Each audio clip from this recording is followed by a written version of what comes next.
Axşamınız xeyir olsun müəllimlər. Deməli, bizim bugünkü mövzu izahımız olacaqdır 8-ci sinifin ilk mövzusu.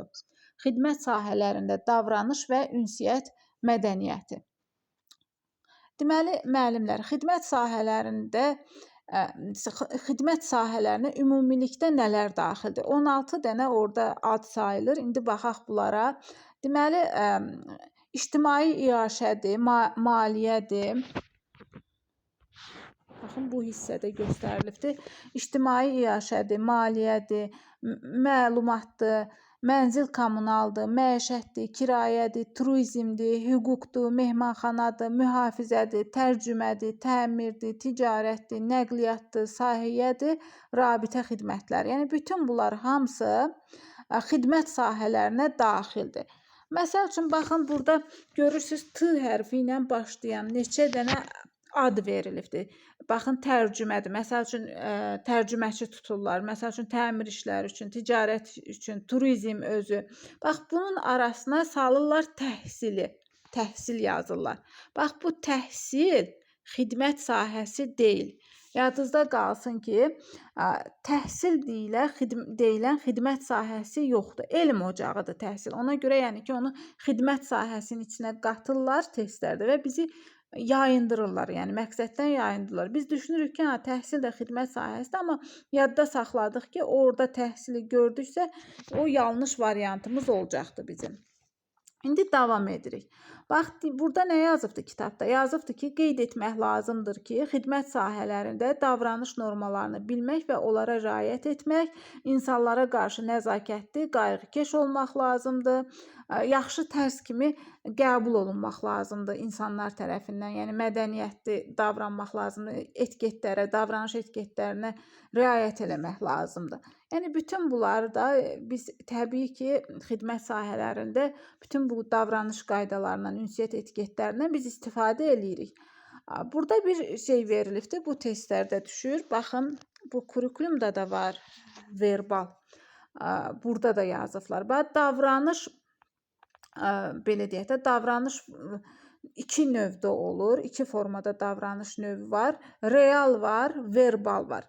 Real deyəndə təcrübi hərəkət və rəftar şəklində olandır. Yəni ki, biz hərəkətimizlə göstəririk ki, biz nə istəyirik, nəyə razıyıq, nəyə razı deyilik. Verbal isə artıq bunu sözümüzlə deyirik, sözlə deyirik. Məsəl üçün, kurikulumda var idi, verbal, qeyri-verbal düşüncə tərzi. Qeyri-verbal, məsəl üçün, beynimizdə idi, amma verbal səsli düşünürdük, buydu. Burada da deyir ki, real təcrübi hərəkət.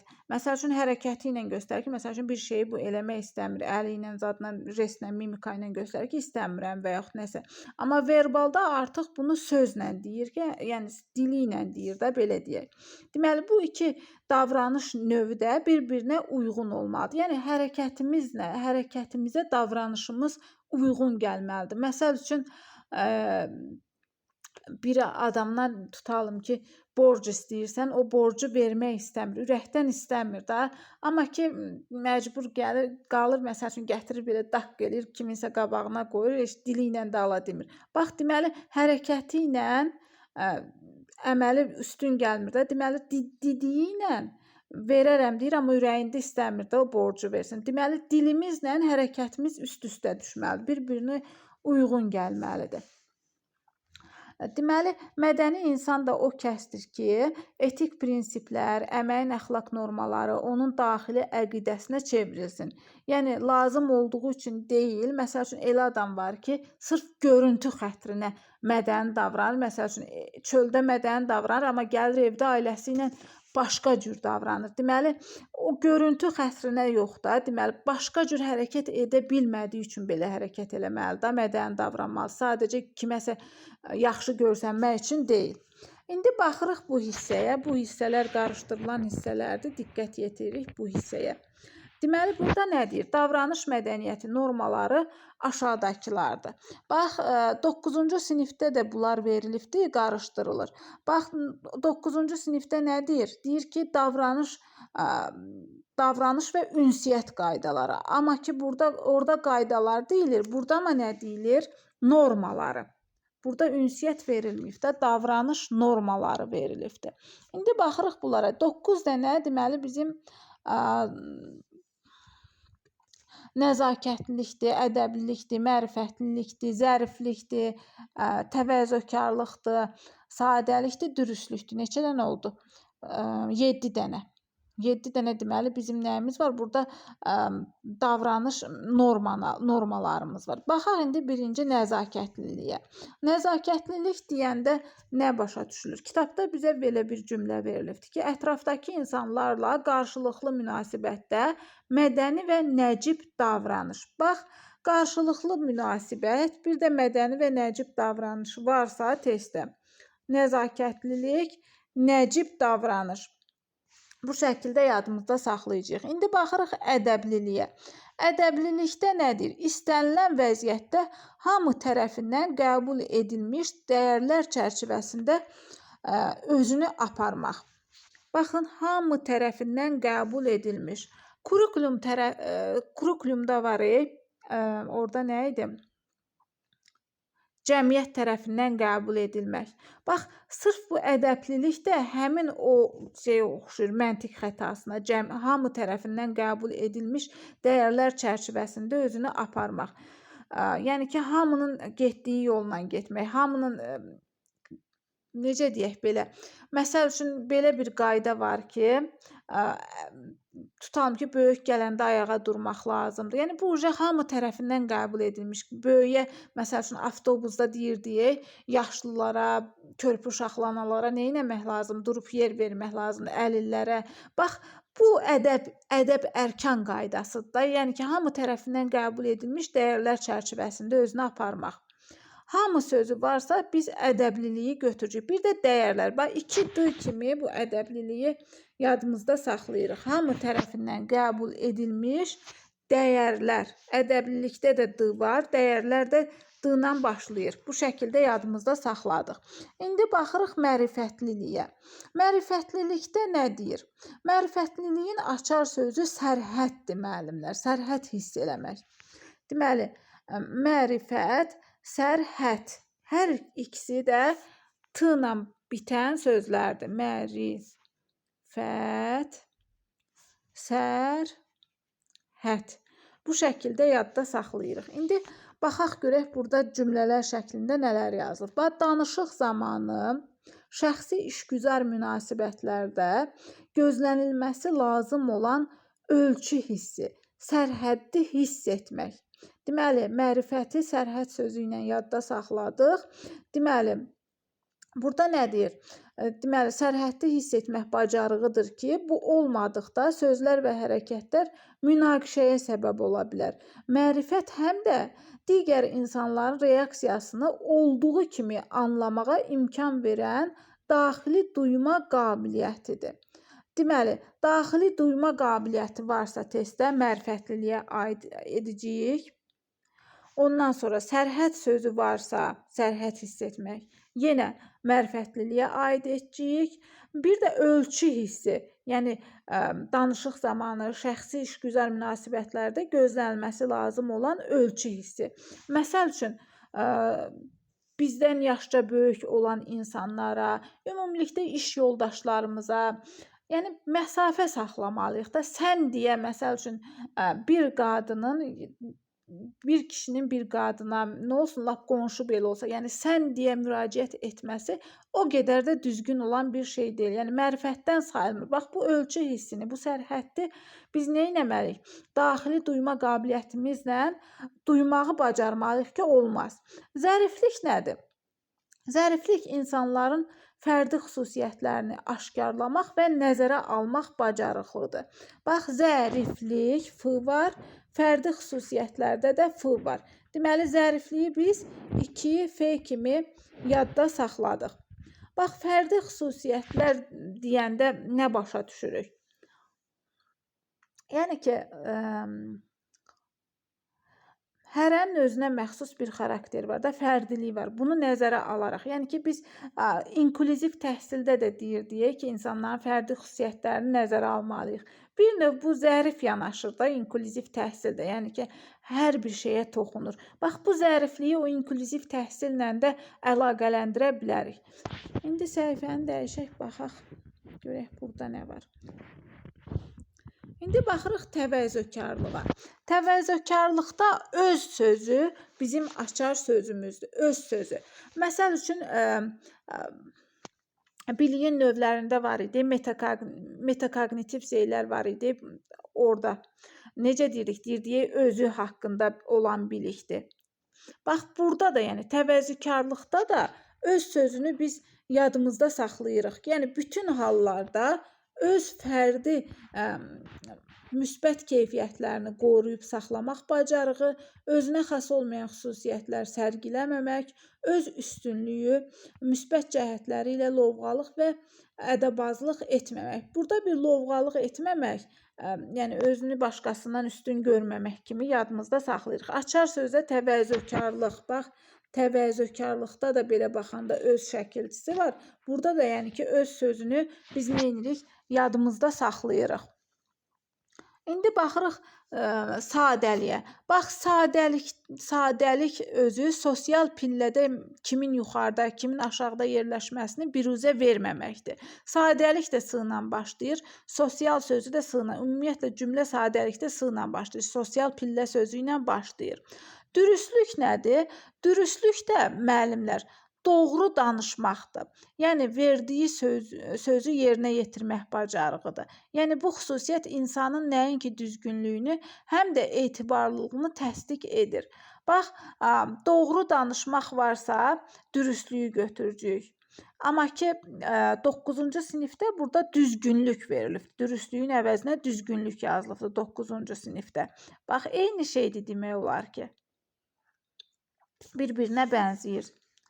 İndi davam edirik.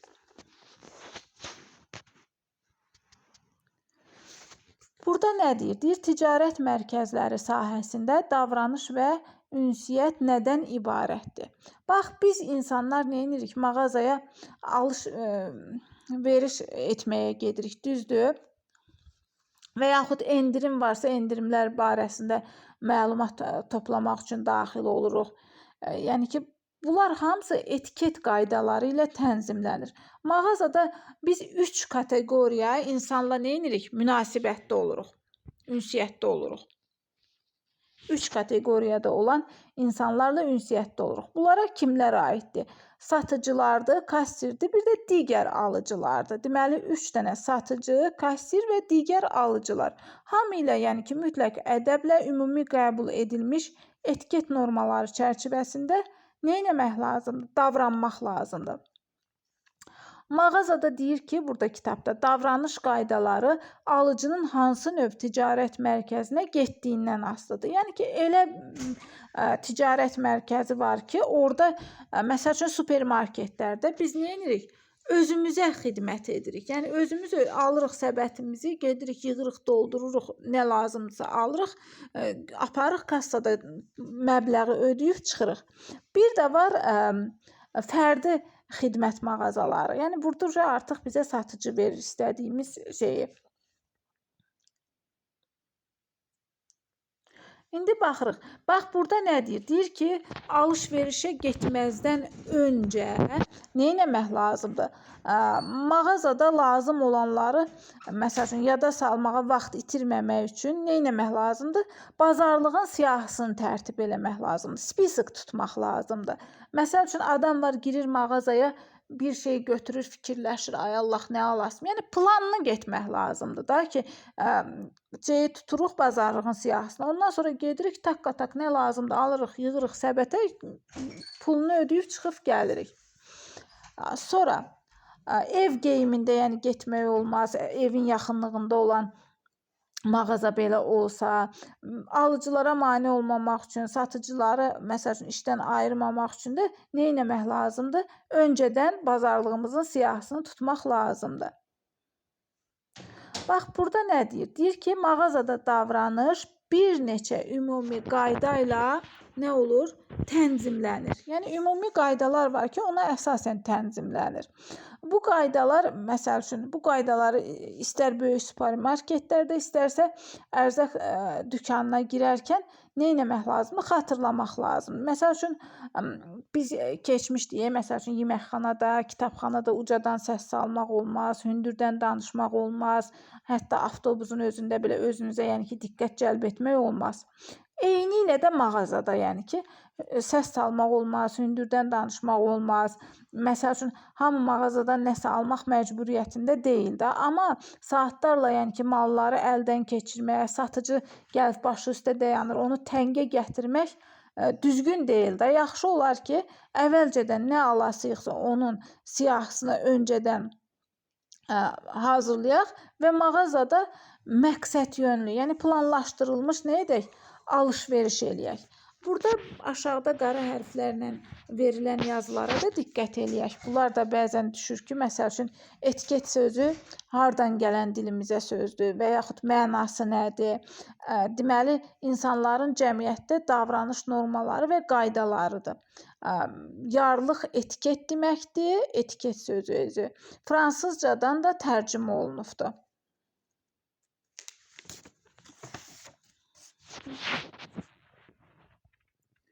İndi baxırıq bu hissəyə. Bax, nə deyir? Deyir, alış-veriş edərkən satıcıya aldığımız malın dəyərindən əlavə pul vermək məsləhət deyil. Endirimi də, məsəl üçün, belə deyək də, bazarda, məsəl üçün, bukinist dükanlarda sahibkarların, məsəl üçün, endirim edə biləcəyi digər yerlərdə, məsəl üçün, qiyməti aşağı salmaq, sövdələşmə aparmaq olar. Yoxsa, məsəl üçün, böyük bir marketdə artıq orada vahid qiymət verilib də, orada biz, yəni ki, qiymət sala bilmərik. Mağazaya girişdə bəzən insanların çox olması da bizə maneə yarada bilər. Bu halda nə etmək lazım? Kimisə itələmək olmaz. Çıxan alıcılar arasından, məsəl üçün, içəri daxil olmağa çalışmaq lazım deyil. Nə etmək lazımdır? Yəni ki, avtobusda da olsa, metroda da olsa, mağazada da olsa, əvvəl, yəni ki, mağazadan çıxanlara yol vermək, sonra içəri daxil olmaq olar. Yəni ki, bunu eləyiriksə, nəzakət davranış qaydası hesab olunur, nəzakətli davranış. Məsəl üçün, mən axırıncı dəfə Bakıda olanda diqqət eləyirdim ki, o metroda o qədər adam çox olurdu ki, müəllimlər. Yəni ki, gözləmirdilər də, o çıxanları gözləmirlər. Elə bil ki, insanlar vəhşiləşmişdi. Qapı açılan kimi hamı birbaşa özünü içəri atırdı. Yəni gözləmirdilər ki, o çıxanlara yol versinlər. Onlar çıxsın, ondan sonra rahat yerləşsinlər içəri. Yəni dükanda da bu qaydalara riayət eləmək lazımdır. Məsəl üçün, deyir ki, bir çox iri mağazalarda, xüsusən özünə xidmət qəbul edilmiş supermarketlərdə girişdə çantaların saxlanılması üçün dolaplar olur, rəflər olur. Yəni ki, bura qoymaq lazımdır artıq şeylərimizi. Məsəl üçün, supermarketdə xüsusi səbət araba götürmək lazımdır ki, rahatçılıqla, yəni özümüzə xidmət edərək yığaq mallarımızı. Sonra almaq istədiyimiz məhsulları kassadan keçirərək bütün bazarlığın pulunu ödəmək və saxlama dolabından çantanı götürüb mağazadan çıxmaq lazımdır. Sonra burada nə verilibdir? Deyir ki, müasir, bu hissəyə baxırıq, bircə dəqiqə. Bunlar hamısı əslində bildiyimizdir, prosta yenə baxaq. Deyir ki, müasir iaşə obyektlərinin əksəriyyətində müştərilərin üst geyimlərinin, çətir və çanta və paketlərin saxlanılması üçün qardirob var. Bax, bu hissəyə baxırıq. Əgər deyir, qız oğlanla gəlibsə, o zaman oğlan qıza paltosunu və yaxud plaşını çıxarmaqda və yaxud geyinməkdə nə etməlidir? Kömək eləməlidir. Baxın, bu hissədə verilibdir ki, deməli, qızla oğlan, əgər qız oğlanla gəlsə, oğlan bu şeylərdə ona kömək eləməlidir. Qardirob olmayan yerlərdə, zalda, yəni bu məqsədlə qoyulmuş asılqanlardan da istifadə eləmək məqsəd yönlüdür. Əgər nahar zamanı işgüzar sualları, məsəl üçün, müzakirə etmək lazımdırsa, içərisində məsəl üçün sənədlər olan qovluğu və yaxud portfeli özümüzlə də götürmək olar. Yəni ki, bu kafedə, yeməkxanada, restoranda olan davranış qaydalarına, yəni ki, bunlar daxildir. Bax, yalnız vestibulda və yaxud tualet otağında saç düzümü və geyimi səliqəyə salmaq olar. Yəni ki, o stolun qırağında ya saç daramaq və yaxud o zalın ortasında geyim səliqəyə salmaq olmaz. Yəni xüsusi yerlər var ki, orada yəni ki, biz saç düzümümüzü, geyimimizi səliqəyə sala bilərik. Kafenin, restoranın və yeməkxananın zalına birinci oğlan daxil olmalı, sonra bu yerin qızın xoşuna gəlib gəlmədiyini soruşmalıdır. Yəni ki, bu əksərən həyatımızda rastlaşdığımız şeylərdir də. Yəni ki, ailə başçısı birinci girir, baxır, görür ki, restoran, yəni ki, ailəvidirmi, yəni bura rahatdırmı, xanımla gedirsə təbii ki, rahatdırsa daha sonra yəni ki, qızın xoşuna gəlib gəlmədiyini soruşur. Yəni ki, birinci oğlan daxil olmalıdır. Digər müştəriləri narahat etməmək, onlara toxunmamaq üçün masaların arası ilə ehtiyatla keçmək lazımdır. Yəni kiməsə toxunaraq keçmək olmaz. Hətta avtobusa belə minərkən biz bunlara riayət edirik ki, başqalarına nə çətirimiz, nə çantamız toxunmasın.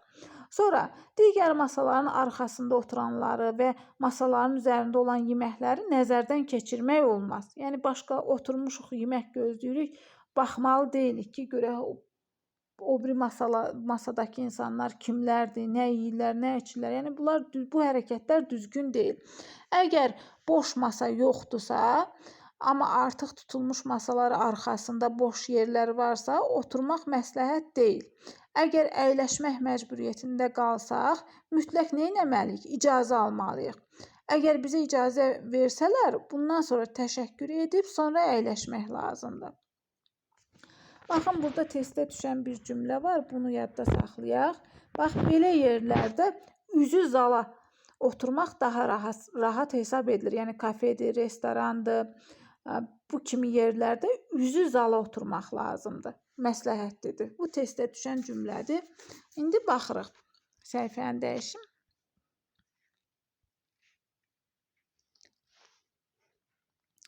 Bax, burada nə deyir? Deyir ki, kişilər masa arxasında xanımların sağında, hansı hissəsində? Sağında oturmalıdır. Sağında. Əgər masa böyük deyilsə, onlarla necə oturmalıdır? Üz-üzə oturmalıdır. Baxın, masa arxasında sağında oturmalıdır. Amma ikisidirsə, yəni böyük masa deyilsə, üz-üzə oturmalıdır. Bax, bunu biz 7-ci sinifdə də keçmişdik. Mən demişdim sizə. Yolda, kişi yol gedərkən, oğlan, yəni ki, xanımın deməli, hansı hissəsində? Solunda getməlidir. Yol, sol, o hərflərinin müqayisəsi. Amma masa varsa, masada da A-dır, sağda da A hərfidir. Yəni, bu şəkildə A-larla yadımızda saxlayırıq. Yol varsa O, sol, 2O, masa varsa sağ, 2A kimi yadda saxlayırıq. Kiçik masadsa üz-üzə oturmalıdırlar. Deməli, əgər bir insan nahar edirsə, bütün sifarişləri ofisanta oturanların yeməklə bağlı fikirlərini, yəni konkretləşdirəndən sonra bir adam çatdırmalıdır. Yəni, hərə bir şey deməli deyil də, oturmalıdır, ümumi məsləhətə gəlməlidir, bir nəfər gəlib ofisanta sifarişi verməlidir. Əgər görüşə gecikmişsinizsə və masa arxasında oturanlara qatılmaq lazımdırsa, dəvət edənə yaxınlaşaraq və gecikdiyiniz üçün üzr istəyib, sonra sizin üçün ayrılmış yerdə oturmaq lazım. Yəni, gecikmişik dəvətə. Kim bizi çağırıbsa ona yaxınlaşırıq, üzr istəyirik, daha sonra bizim üçün ayrılan masada əyləşirik. Əgər masa üzərində bir menyu varsa, yəni qızla oğlan gedibsə, ortada da bir menyu varsa, mütləq onu əvvəlcə qıza təklif eləməlidir ki, qız baxsın görək nə seçir. Dəvət edən şəxs bu və ya digər yeməyi hamı üçün sifariş edə bilər. Əgər bu işgüzar nahardırsa, birinci yeməyi dəvət olunmuş şəxs sifariş edir. İşgüzar nahara, deməli, yeməyi kim sifariş edir? Kimi dəvət ediblərsə, o dəvət olunan şəxs. Sonra, nahar bitdikdən sonra ofisantı çağırıb hesabı istəmək lazımdır. Dəvət olunanların hesabını təbii ki, dəvət edən verməlidir. Ödəmədən sonra ofisianta təşəkkür etmək, masa arxasından durarkən stolu yerinə qoymaq məsləhətlidir. Deməli, çıxarkən də oğlan və yaxud kişi qapını açmalı, qıza və yaxud qadına çıxmaq üçün yol göstərməlidir. İndi məsləhət deyil. Bu hissələrə baxırıq. Bunlar da testdə düşən hissələrdir. Deməli, masanın eyni tərəfində oturmaq. Məsəl üçün, bayaq dedik, kiçik masadsa, oğlanla qız elə parta arxasında oturan kimi hər ikisi eyni tərəfdə oturmalıdır, elə üz-üzə oturmalıdırlar. Yeməkləri üfürmək və yaxud onları iyləmək, masa arxasında saç daramaq. Bayaqlarım nə demişdik? Demişdik ki, xüsusi yerlər ayrılır ki, tualet otağıdır, başqa yerdir ki, o saç daramaq üçün, geyim səliqəyə salmaq üçün ayrılan yerlər. Orada, yəni ki, özümüzü səliqəyə sala bilərik. Masanın üzərinə çanta, əlcək, cib dəsmalı, daraq qoymaq məsləhət deyil. Müştərilər üçün nəzərdə tutulmuş qəzeti və jurnalı uzun müddət oxumaq düzgün deyil. Digərlərinin hərəkətini izləmək düzgün deyil. Yəni, bunlar hamısı məsləhətli olmayan işlərdir. İndi baxaq mövzu 2-yə.